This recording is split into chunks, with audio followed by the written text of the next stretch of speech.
first thing, you know, amazing. People go, how incredible, £1 million, how amazing. But you were just 17. Was it just your age, do you think, that was the problem for you? That you just weren't prepared to know what to do with that kind of money? I just think at 17 I was far too young. So it was just the age, like it's... Well, OK, bring us back to, you know, there you were in your job. What was your job at the time? I just worked in an office. Right, you were getting £8 an hour, and how did you find out that you had won the million? So it was the Friday's draw, and I had went out on a night out. I stayed in on the Saturday night. Then I checked it on the Sunday afternoon at home, alone. No, my mum was in, actually. Me and my mum. So you danced around, whooped and shrieked and hollered and just thought this was the most wonderful thing that had ever happened to you? We were screaming. Me and my mum were screaming. Like, I was like, it was still so surreal. Like, we still didn't even believe it. So within a week, within 5 days or so, from earning £8 an hour, £1 million was deposited in your bank account. And you got advice, presumably, on how to handle that and what to do with that? Like, obviously, at 17, it's young, so I was put in front of, like, financial advisors and stuff, and I just didn't really understand quite what they were saying at 17. I don't think most 17-year-olds would even know. Listen, at 57, I don't understand what they're saying either. But anyway, you know, Camelot did their bit. They put the people around you initially, and did you know what to do? Did you just spend straight from the start, or what did you do? Like, to start with, I splashed a bit. Like, my family even encouraged me, like, go and buy stuff that you've always wanted to buy and do things that you've always wanted to do, just to give me a feeling how much it actually was. So I wasn't really sure, like, I knew it was a lot of money, but I knew it wasn't, like, excessive. We're seeing you with the cars and shopping bags. How many cars did you buy? So I had a Beetle first. That was my first car. Then I had the Range Rover.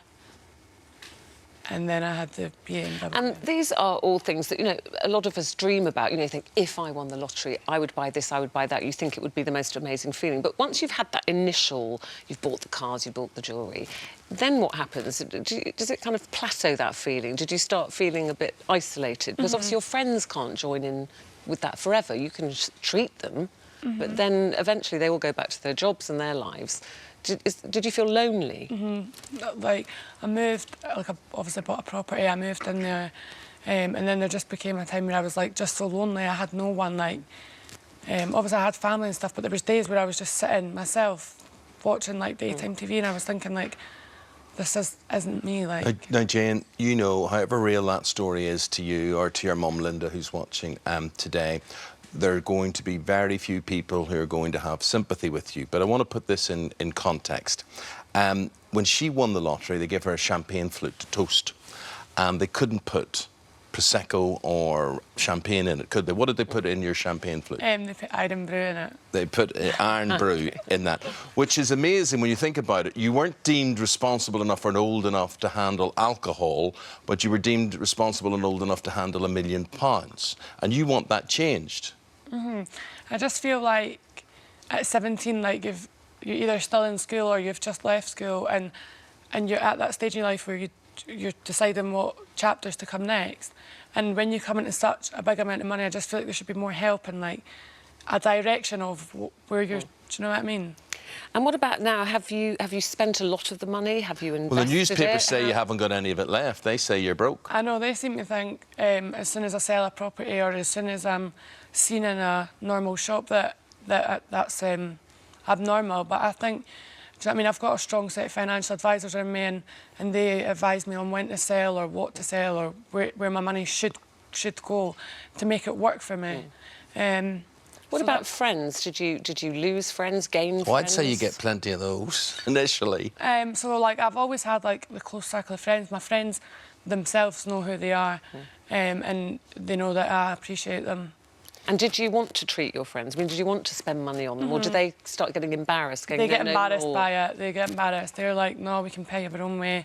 They're like, and we sometimes, like, argue in shops and stuff. They're like, no, stop embarrassing me. And I'm like, you're embarrassing me, though. But you're, what, 21 now, Jane? So what now? I mean, you were working, you stopped work, and people dream of stopping work, but then you said now you sit at home alone on your, you know, on your own a lot. So where do you see your future in terms of working?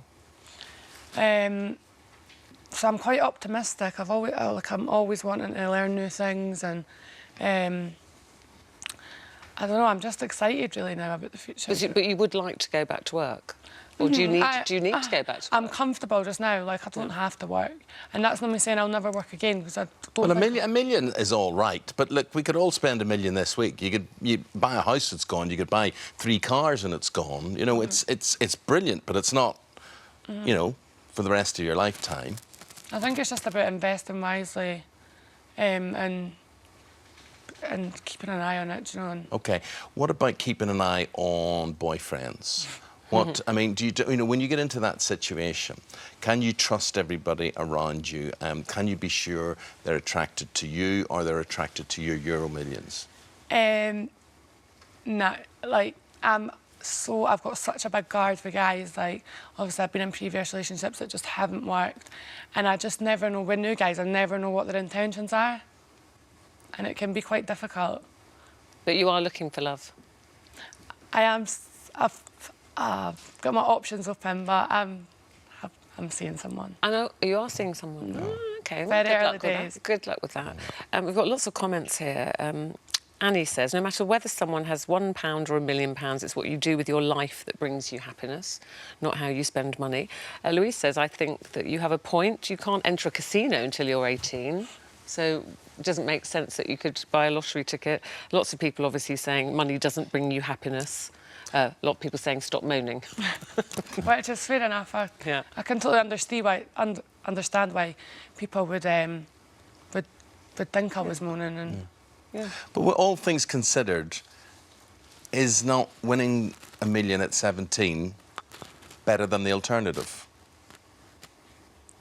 It's better than not winning $1 million at 17, isn't it? And I'm not saying like that I wish I'd never won it completely, do you know what I mean? It is better than not winning it, do you know what I mean? And there is days where it is the best thing ever, do you know what I mean? So I think sometimes I'm interpreted the wrong way.